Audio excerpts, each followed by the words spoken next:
Hi,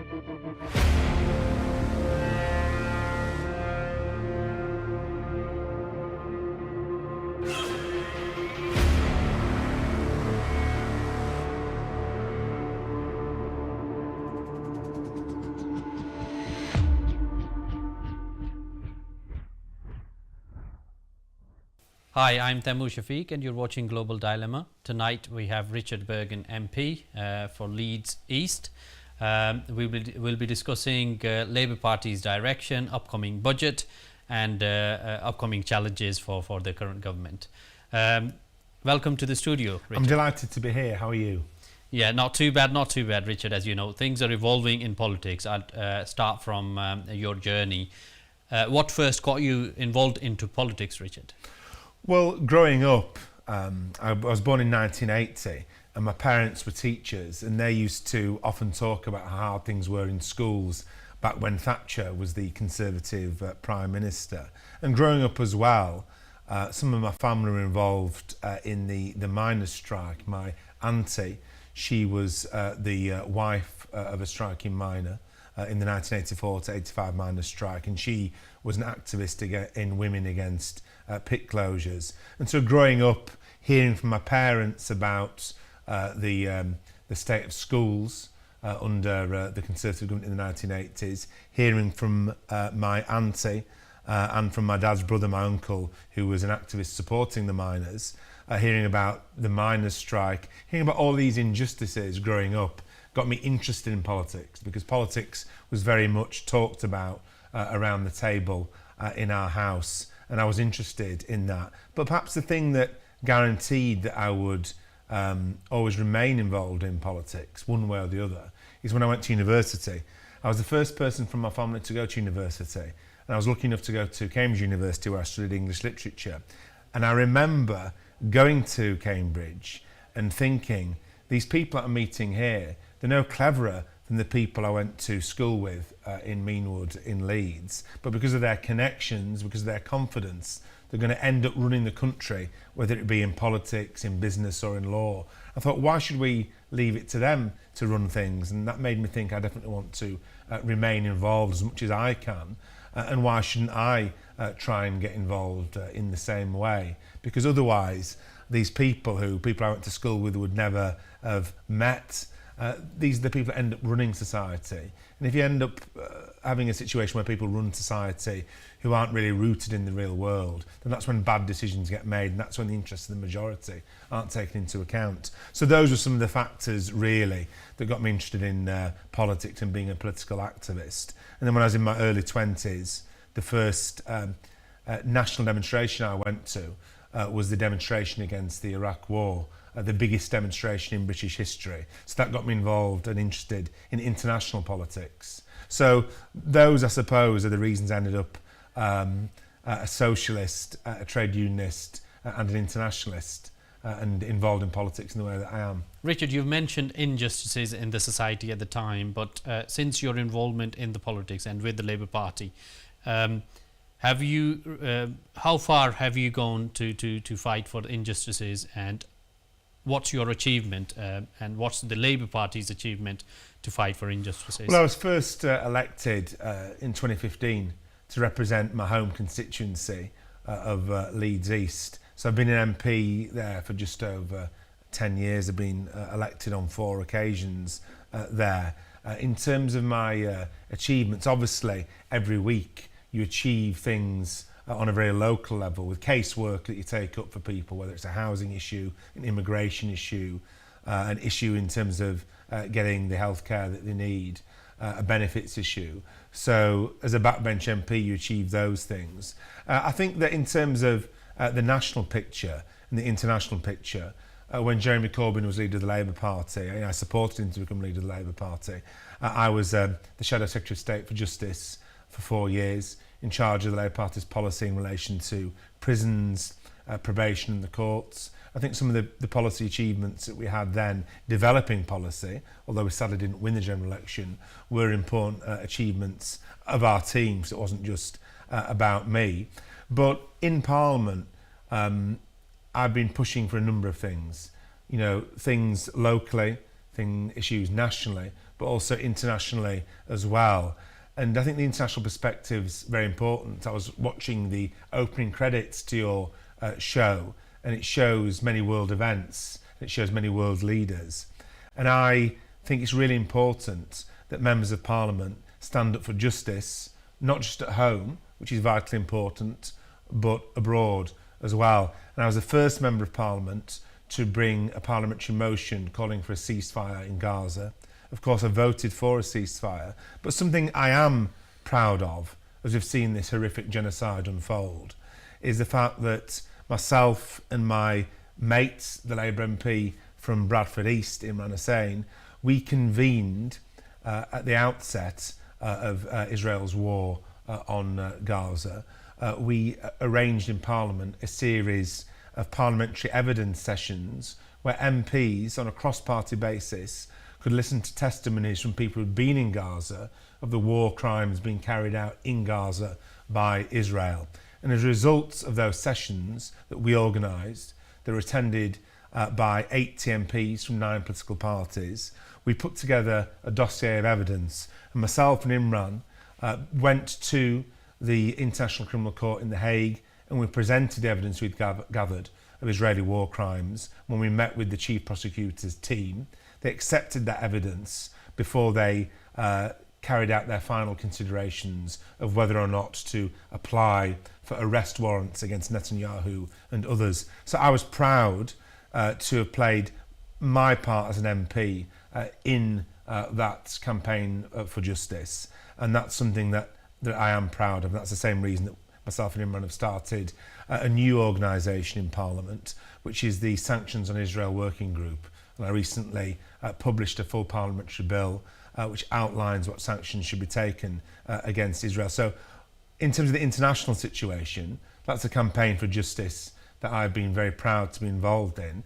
I'm just so sad and so horrified that those campaigns are necessary, because these kind of things should not be going on, and the Palestinians shouldn't have to be enduring what they've been enduring, not just recently, but down the decades. Richard, alongside you, a lot of other parliamentarians have campaigned for the peace and justice in Palestine. Your party has come into power as a result of the July 2024 elections. 14 years we had Tory government in this country, and the events of 7th October a couple of years back, they changed the dynamics of the world. You mentioned injustices, and we see a lot of politicians saying philosophically they aligned with all these phrases. They want justice in the society. Their political movement is motivated by a lot of goods.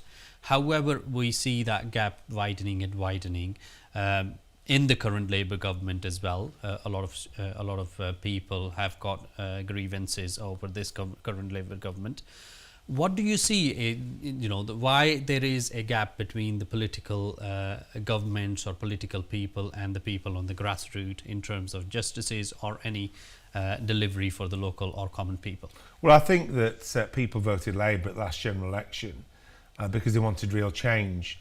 They wanted the Conservatives out, and a big mistake that the government made was to get off on the wrong foot by cutting the winter fuel payment, which was one of the achievements of the last Labour government. The then Chancellor Gordon Brown used to list the achievements, the differences the Labour government could make, and he always used to mention the introduction of the winter fuel payment. I think that made a quick impression with people, and people felt, do you know what, it feels like the government isn't on our side. So I think the reason that Labour has unfortunately plummeted in the polls, the reason that all the opinion polls show at the moment that if we were to have a general election tomorrow, we'd end up with a reform government, the first far-right government in our country's history, is because people haven't seen the change that they thought they would get from a Labour government after 14 years of the Conservatives. Now, of course, the Labour government's done some good things. The Employment Rights Bill, boosting workers' rights, advances they've made in relation to public ownership of the railways, more rights for renters. Some steps have been taken in relation to climate change and green policy. But people were deeply upset at the winter fuel payment cut, which I voted against. They were deeply upset that the Labour government was trying to balance the books on the backs of the poor and disabled by taking money from disability benefits, and I voted against the government on, I think, 10 times in relation to that vote. And also, people in my constituency were disappointed that Labour hasn't yet lifted the two-child benefit cap, which is the quickest way of lifting hundreds of thousands of children out of poverty. Now, I voted to add lifting the two-child benefit cap to the government's programme in the King's speech, and I was suspended along with other colleagues from the Parliamentary Labour Party for 6 months for doing that. But now it's looking, due to the campaigns outside Parliament and inside Parliament, now it's looking like it's a real possibility the two-child benefit cap will be lifted. So we're in a situation where people feel disillusioned with the political system. They do feel, as all the opinion polls show, disillusioned with the government. But the government, if it's going to turn this around and give people faith in politics again and attract more people to supporting Labour, not Reform, in the next election, the government's got to really focus on tackling the cost of living crisis. Because all the opinion polls show that the cost of living crisis is the biggest issue facing people, no matter how much the right-wing press, right-wing politicians and others who follow in their wake try to say that immigration is the main issue that people face. The main issue that people face is the cost of living crisis. So that's why we need to lift the two-child benefit cap. That's why it's right that the national minimum wage has been increased. That's also why we need, in my view, we need a wealth tax on extreme wealth in order to fund a social emergency package that wouldn't need legislation, which would help people now. And that, it could help to fund lifting the two-child benefit cap. It could help to fund tripling the amount of money that local authorities have for the Household Emergency Support Fund, from the 1 billion that they have nationally now to 3 billion. All of these kind of policies would make a real difference to people now, help them through the cost of living crisis, and I think could help to turn things around. From all the policies that you've mentioned, Richard, and the perception that you've got, you seem to be aligned with the socialism and the left of the Labour Party. What keeps you motivated to continue to be the voice of the left? Well, my constituents motivate me, and the injustices that I see both in my own community, across the country and internationally, motivate me to carry on fighting in any way that I can. And you're right that I'm on the left of the Labour Party. I'm the secretary of a group called the Socialist Campaign Group of Labour MPs. That's a group of about 30 Labour MPs who are we're the organised left within the Parliamentary Labour Party. And it was a group of MPs that was founded in 1982 by Tony Benn and others. And of course, Tony Benn was a big figure on the left of the Labour Party. So we believe in being the buckle between the struggles outside Parliament and what goes on inside Parliament. So we want to be the voice of the progressive campaigns, including international campaigns. We want to be the voice of the fighting trade union movement, and we want to be the voice of our constituents who need a better society. So in terms of what keeps me going is the fact that we can make a difference. You look at the dreadful disability benefit cuts the government tried to bring in. Now, we managed to knock back billions of cuts from that by resisting that. Not by doing what we were told by the Prime Minister, but by speaking up for disabled people in our constituency and across the country. So that showed us making a difference, not as much of a difference as I would like, but it shows we can make a difference. So that's just one example. I think some of the things that we've really fought for, I mentioned the two-child benefit cap. I was suspended for voting to add lifting the two-child benefit cap to the government's programme.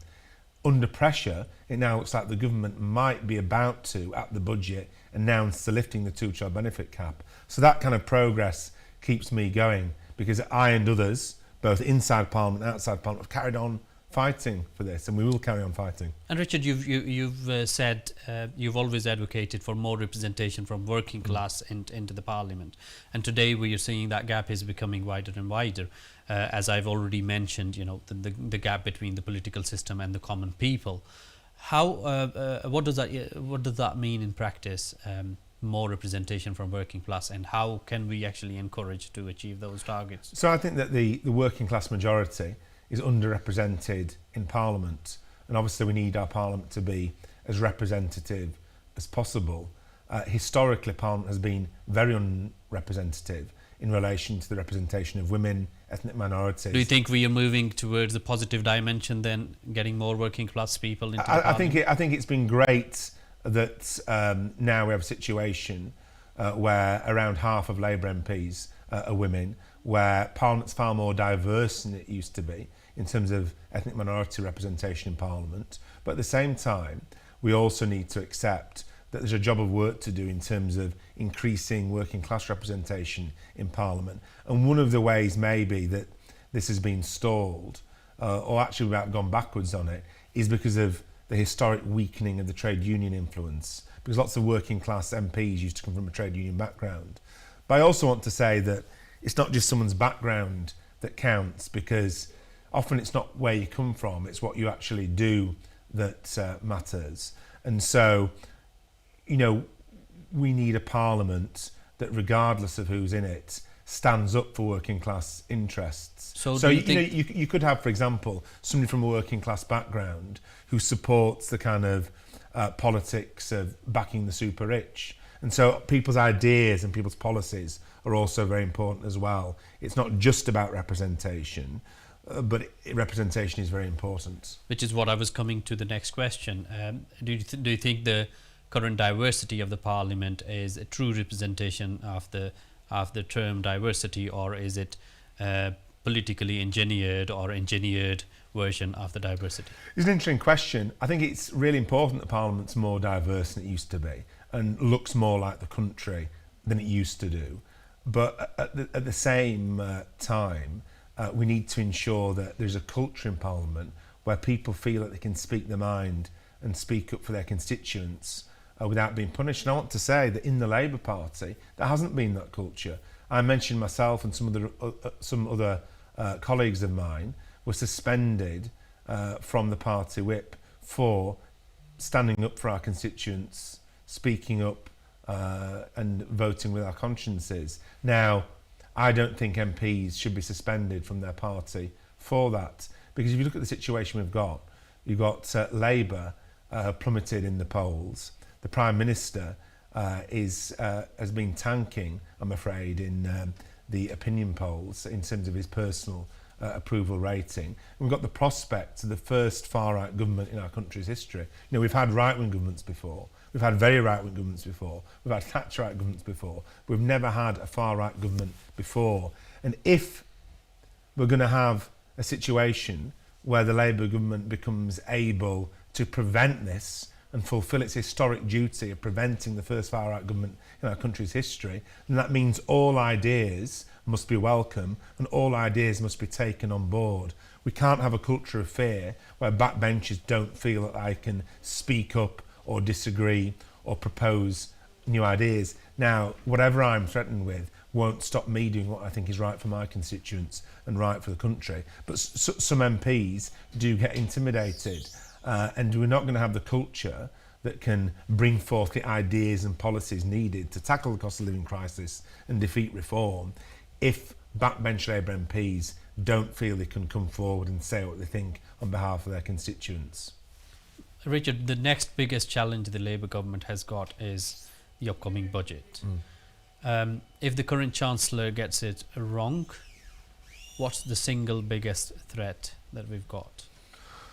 Well, if the Chancellor gets it wrong, then obviously that has economic and political consequences. Something that I've been pushing for is a wealth tax of 2% on assets over £10 million.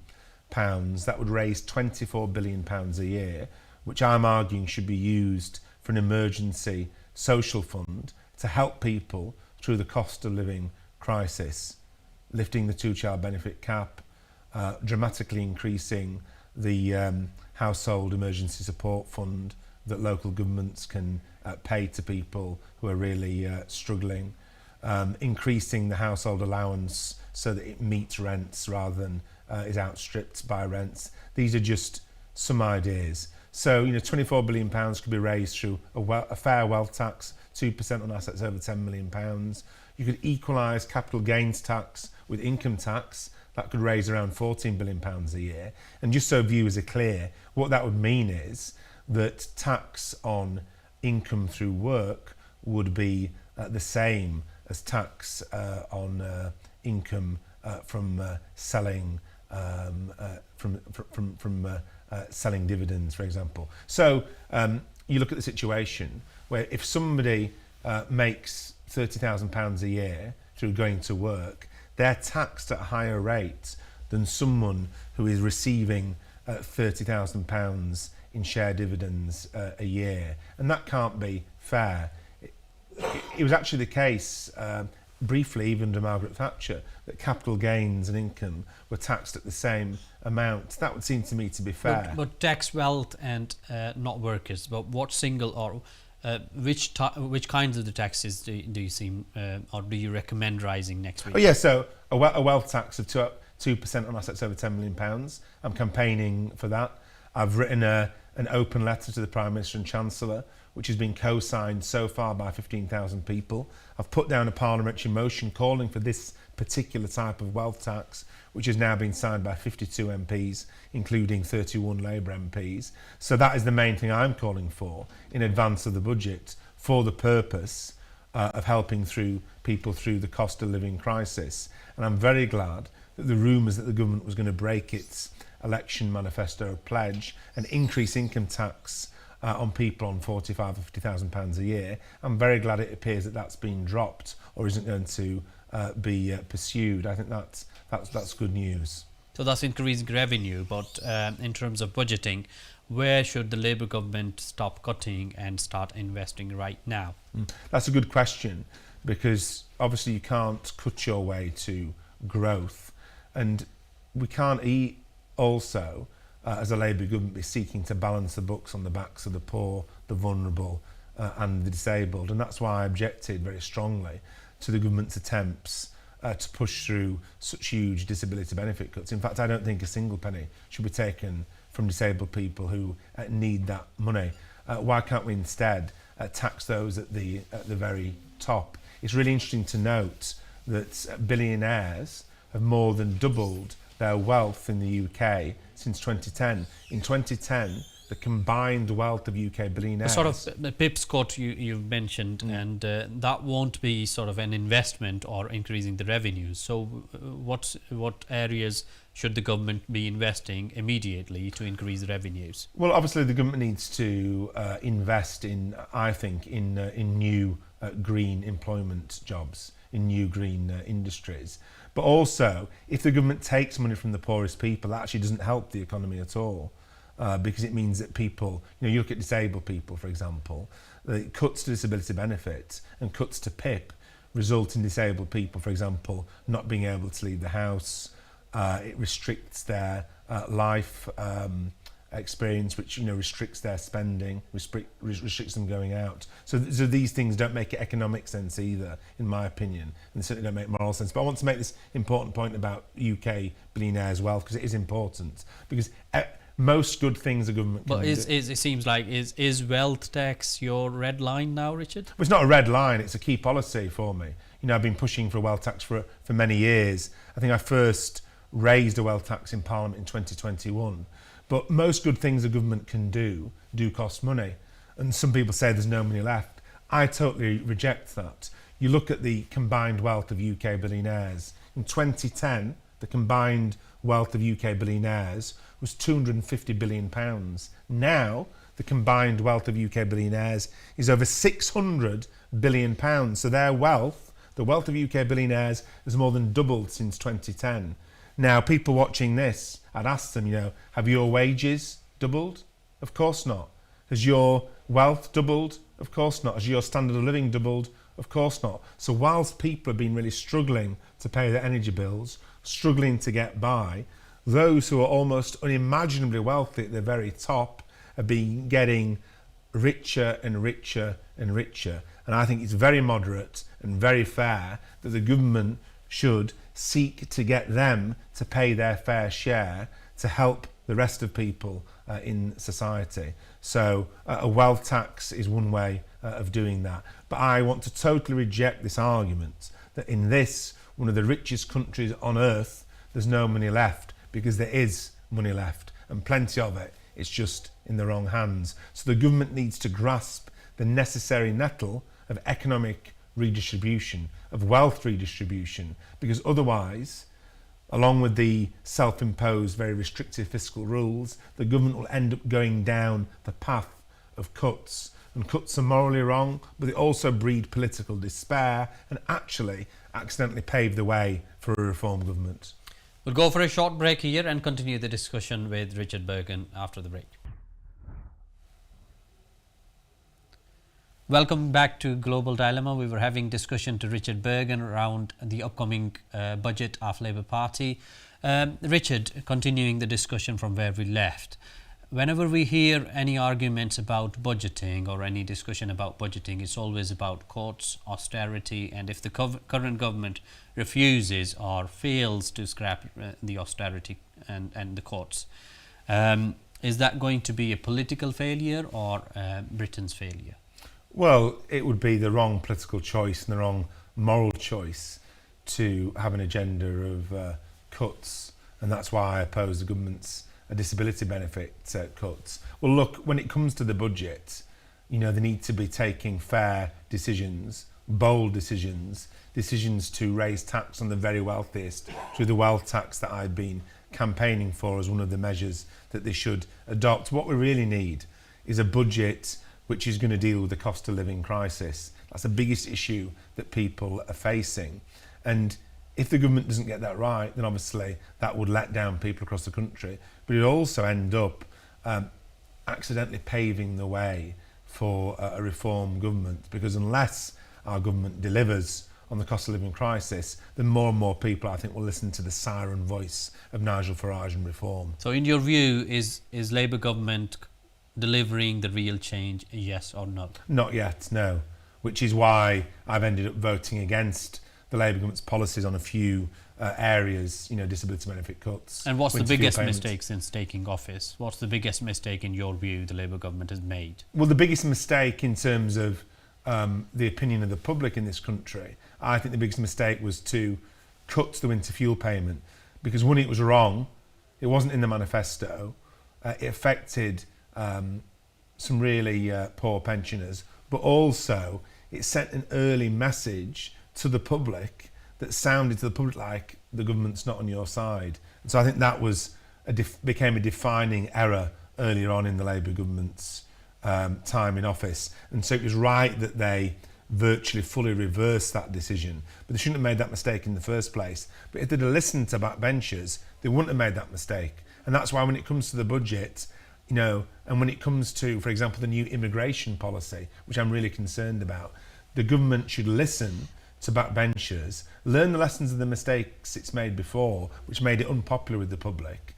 They've ended up doing U-turns on some of these other positions. Rather than do a U-turn in a few months' time, why not listen now and not make those mistakes in the first place? But do you think the current government is realising the scale of the anger that has developed into people, or there is a disconnect between people and the government? Well, I think it doesn't take a political genius to read the opinion polls, and so when the leading members of the government look at the opinion polls, they'll realise every opinion poll says we're going to get, if there's an election tomorrow, we'll get smashed and reform would win with a super majority. So I'm sure they all realise there's a problem. The question is, what do you do about the problem? And I think this is where I differ from some people at the top of the government, including the Prime Minister. I think the way to win, the way to turn things around, is not to try and out-reform reform, not try and copy reform on immigration policy or anything else, but it's actually to be true to our Labour values and deliver real radical change which helps people through the cost of living crisis. Because the Labour Party is losing votes to the left at the same time as it looks like there could be a reform government. And let me give you an example of this, very clear, near to here actually. The Runcorn parliamentary by-election, people remember that by-election. Reform beat Labour by 6 votes, but the Green Party got 2,000 votes. Rather than trying to chase reform, if the Labour front bench of the Prime Minister had said to those 2,000 people who ended up voting Green, before you vote Green, why don't you consider voting for us, because we're going to introduce a wealth tax to help people through the cost of living crisis. We're going to have a massive council house building programme.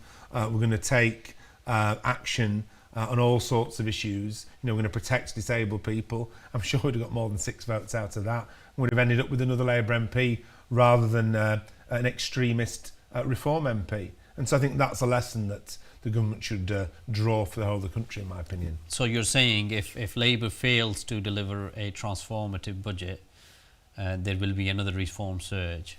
Well, I think that if Labour fails to deliver in the budget, then reform will benefit politically from that, without a doubt. So it is crucially important. But I think the solution to Labour's electoral position, when you look at the opinion polls, is to be true to traditional Labour values, and to not to kick our own supporters and people who've historically voted Labour. There's this idea that some people have that, oh, don't worry about those people, they've got nowhere else to go and they'll just end up voting Labour to stop Farage at next year's election. That's exactly what Joe Biden and Kamala Harris thought was going to happen in the United States. They didn't deliver for people on the cost of living crisis. They had an appalling position on the genocide in Gaza, but they expected disillusioned Democrat voters to turn out and vote Democrat because Trump is so horrific. But they didn't. They didn't. And that's not a mistake we can afford to make here. We don't want to see what happened in the United States happen here, because I think Farage would be the UK's version of Donald Trump, and we don't want to see that. But do you not think Labour is moving ahead towards a divided left vote? Go on, explain further what you mean by that, sorry. Since the policies that you've mentioned, the policies of socialism, the policies of left, since Labour is going ahead with deviating from those policies and changing its direction, there has been a surge for Greens voters, and we're moving towards multi-party era kind of thing, and a lot of voters seem to be disengaged from Labour Party, or Labour Party seems to be losing its political capital. You're completely correct, that's very true. And so the Labour leadership needs to be mindful of this. They need to wake up and smell the coffee. The Greens have had a surge in the polls, talking about the kind of policies that we had in our manifesto, for example, in 2017. And there's a new left party as well. And there's other options for people. Do you think that the Labour deputy leaders election is it's sort of a new start, is a new mandate, and giving Labour Party another opportunity to rebuild? Well, that's a good question. I mean, I supported one of my colleagues from the Socialist Campaign Group of Labour MPs, Bella Ribeiro Addy, to be the deputy leader of the Labour Party. Unfortunately, due to the way they deliberately changed the rules, she didn't get on the ballot paper. However, and I think if she had done, she'd have been very popular with members. However, the fact that Lucy Powell was elected on a campaign which said there are issues which need to be addressed, a campaign that recognised that government had made errors, a campaign where she was saying she wouldn't serve in the cabinet but would instead sit on the backbenches and be a voice for Labour backbenches and Labour members. I think that was very significant. I mean, it was no secret that the Prime Minister's favoured candidate was the candidate Bridget Phillipson, who didn't win. And I think that was very significant that the Labour establishment, or the Prime Minister's preferred candidate, didn't win that internal election. So I do think that Lucy Powell, as deputy leader, has got a really important role to play, and I do think that she recognises that. So how dangerous is the rise of reform for working class communities that we've talked about, historically loyal to Labour?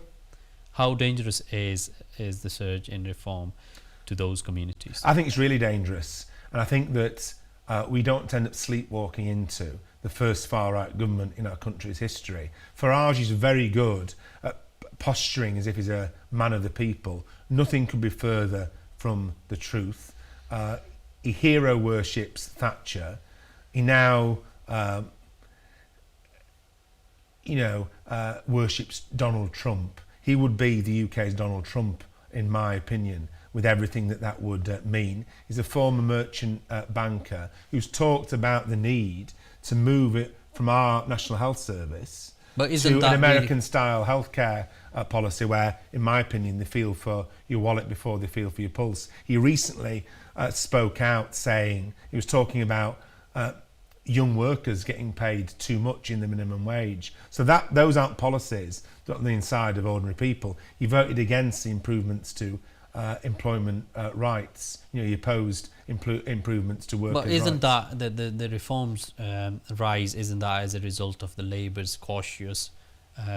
So reform get a bigger hearing if people are disillusioned with the Labour government. And so the best way, in my opinion, to combat reform and to expose them as the charlatans that they are, as a kind of like British version of Donald Trump's movement in the United States, is for the Labour government to deliver on the cost of living crisis and be true to our values and not try and balance the books on the backs of poor and disabled people, not introduce a hostile environment for migrants, not go along with demonising or scapegoating asylum seekers through changing our policy in such a reactionary way on that, and to stand up for peace and justice in the world, but also to, crucially, have policies which will redistribute wealth and lift living standards. If we do those things, reform will really struggle. If we don't, then in an atmosphere of disillusionment, then reform will find it much easier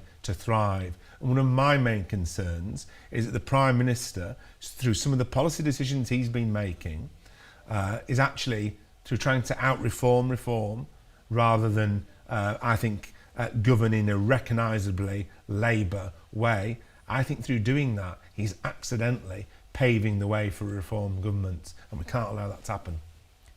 Richard, you've already mentioned about your vote for two-child cap. You defied Labour Party's whip and voted to scrap the two-child benefit cap. Why was that so important for you that you defied Labour Party's whip?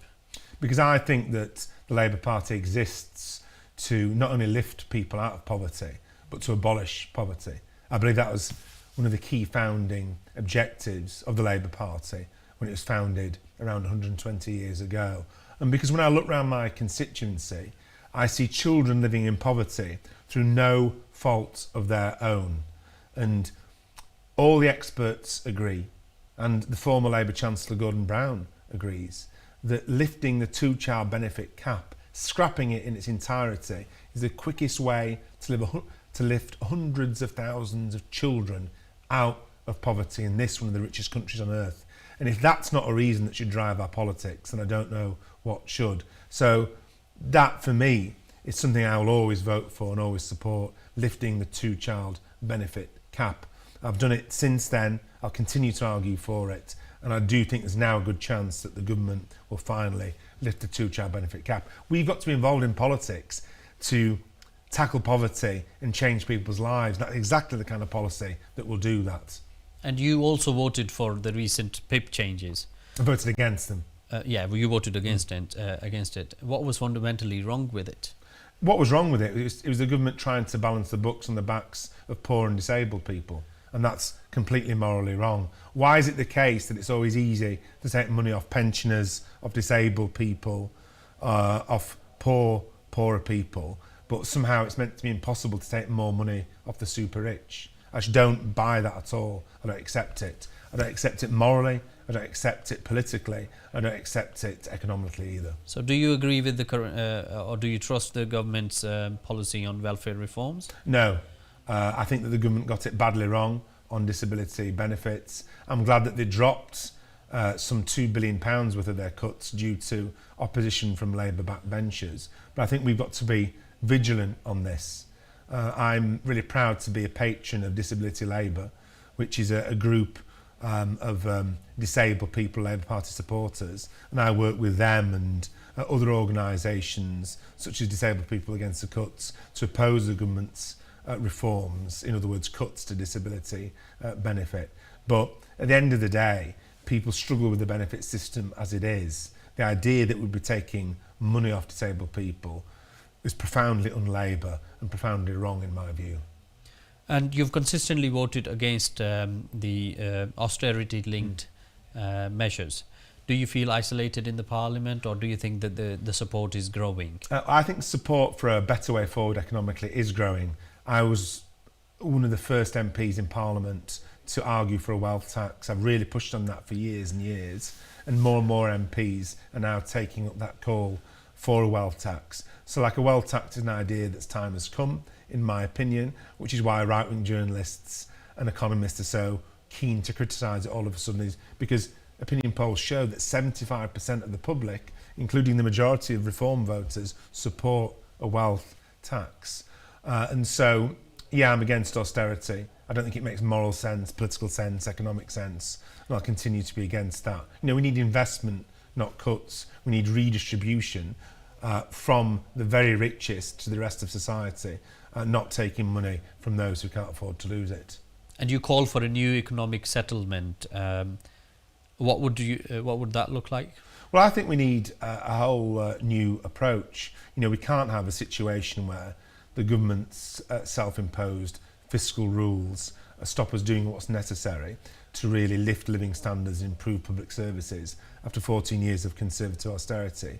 It means redistribution, but as you alluded to earlier, it also means investment, and it also means investment across the country, because too much of our economy our economy is too unbalanced towards the financial centre in London. We want the whole of the country to enjoy the economic benefits. We want more investment across the country. We want, where there is growth, we want the whole of the country to really benefit from that growth. Because there are places, of course, you know, in my city of Leeds and nearby, not far from this studio in Manchester as well, that have been left behind and haven't had the economic growth, haven't had the economic benefits that they deserve, and that has to change. And then, in terms of austerity, do you think Labour should reverse all the austerity decisions that they've made? Is it actually possible, or is it unrealistic? Well, it's not possible if you keep the current economic approach they've got, so they need to change the economic approach. So that must involve redistribution, but almost, I think, relaxing the fiscal rules as well, and understanding, for example, you look at local authorities. Local authorities have struggled really badly over 14 years of austerity, and they need extra support. What we haven't seen since the government was elected yet was a change in local government funding, which has made the kind of significant difference on the ground that people need to see. So that needs to change. And would you support the public ownership of energy if bills keep on rising? I would support the public ownership of energy even if bills didn't keep on rising, because I think it's right that the key utilities are in public hands, in my opinion. But it's also completely crazy to have a situation where billions and billions and billions of pounds worth of our money ends up going out to pay shareholders in these privatised energy companies. And you look at water as well. Look at water, for example. You know, that should be in public ownership. The amount of money that goes to shareholders whilst in profits, whilst at the same time there's so many failures in delivering a basic service. You look at the proportion of leaks, the private sector hasn't invested properly in the infrastructure. We see that again and again. And it's like a get-rich-quick scheme for the people at the top of these companies, and that can't be right. Far better that they're in public ownership, where the public good and the service is being prioritised, not filling the pockets of private shareholders. But isn't this government too cautious on green investments? Yes, needs to go further on those things. I think that Ed Miliband is a good energy secretary. I think he's really committed to tackling climate change and pushing things forward with green new jobs. But I do think that we need to go further. But I think key to that is changing the economic constraints in which he's working. We'll go for a short break here and continue the discussion with Richard Burgon on the rest of the issues that Labour government have. Welcome back to Global Dilemma. We are having conversation with Richard Burgon on some of the national and international issues that Labour Party is facing now. Richard, you've called for an immediate ceasefire since day one. Do you think being delayed in a stronger action on Gaza or stronger stance on Gaza, Labour Party is losing its time, and we have a loss of credibility as a Britain government? Well, my position on Gaza was completely different from the Prime Minister's position on Gaza. I was calling for a ceasefire, but also I've called for sanctions on Israel, because if the government can rightly bring sanctions on Russia for its unlawful invasion of Ukraine, then why on earth can't the government do the same in relation to Israel? We need widespread sanctions on Israel to stop it committing its war crimes. And at the end of the day, a war crime is a war crime, whoever commits it. A genocide is a genocide, whichever country's government commits it. And so for international law to mean anything, it must apply to all. And that's why I went to the International Criminal Court and presented evidence of Israeli war crimes to the Chief Prosecutor's team before they made their final decisions about applying for arrest warrants rightly against Benjamin Netanyahu and others. And I've just recently brought a sanctions on Israel bill, and I've also recently set up with my colleague Imran Hussain from Bradford a working group in Parliament on sanctions on Israel, because it's quite clear that the government of Israel will carry on committing war crimes whenever it can, and will carry on treating the Palestinian people like even less than second-class citizens, both in Gaza and the West Bank, and that has to stop. Obviously, I'm pleased that the state of Palestine has been recognised. At the same time, I think we need to recognise that I think the UK was the 158th country in the world to recognise the state of Palestine. But it's what arises from that as well. Recognising a state of Palestine is very important, but if we recognise a state of Palestine, that means we need to take action when war crimes are committed against that state, when an occupation of that state occurs, which is what is happening. And that's why we need widespread sanctions on Israel. People are sick of the double standards. People look at the sanctions brought on Russia, rightly, and say, why on earth can't you bring those levels of sanctions against Israel? I do think that the government has treated Netanyahu and Israel with kid gloves for too long. You mentioned your journey, Richard Burgon. When you joined Labour Party and during Corbyn times, you fought for some issues during Corbyn. Do you feel it's the same Labour Party now, or it has gone further away from? Well, things have changed. I mean, I joined the Labour Party in the mid-90s when Blair was leader, believe it or not. And I was a big admirer then of MPs like Jeremy Corbyn, John McDonnell, Dan Abbott, Tony Benn, and they inspired me to join the Labour Party. But leaders come and leaders go. And so obviously the Prime Minister, no Prime Minister is around forever. And the direction of parties changes often when the leader changes as well. But of course there's things that the government has done which not only wouldn't have been done under the previous leadership of the Labour Party, under Jeremy, but things which had been done which fly in the face of what Keir Starmer pledged to do when he was standing to be Labour leader. But do you feel the left has been sort of pushed away from the key decision making?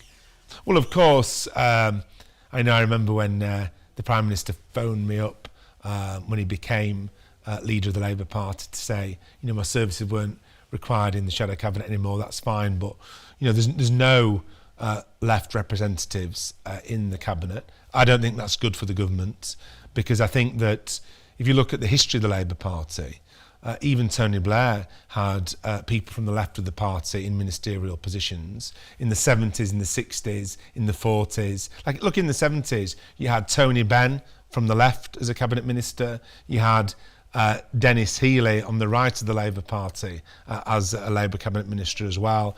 And Harold Wilson and Jim Callaghan were comfortable in having different voices from different parts of the Labour Party at the top table. Even Tony Blair was, to an extent. There's people like Robin Cook. For a time, Michael Meacher, a Left MP, a member of the Socialist Campaign Group, was a government minister under Blair. So I think actually... Do you think that the left and the centre can reunite in the current... Well, I don't think that the Prime Minister governs as if he's on the centre of the Labour Party.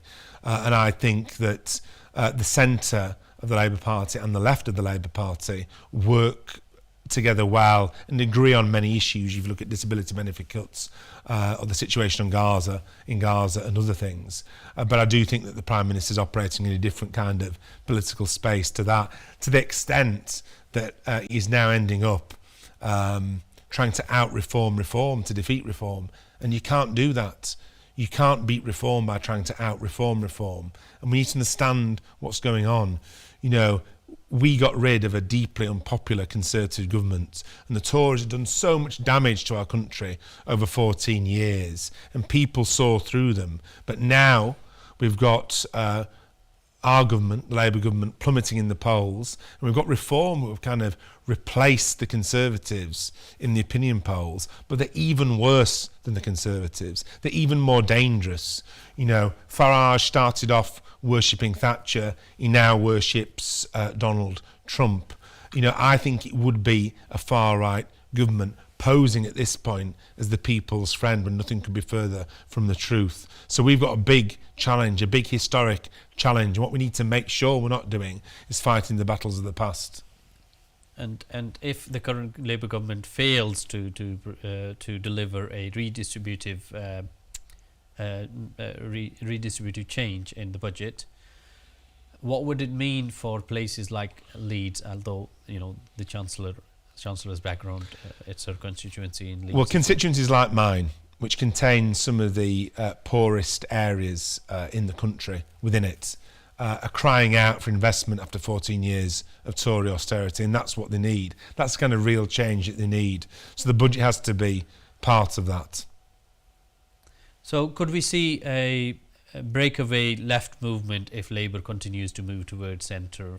Well, it's already been the case that lots of left members have left the Labour Party. There's still plenty of left members within the Labour Party, but many left members have left the Labour Party.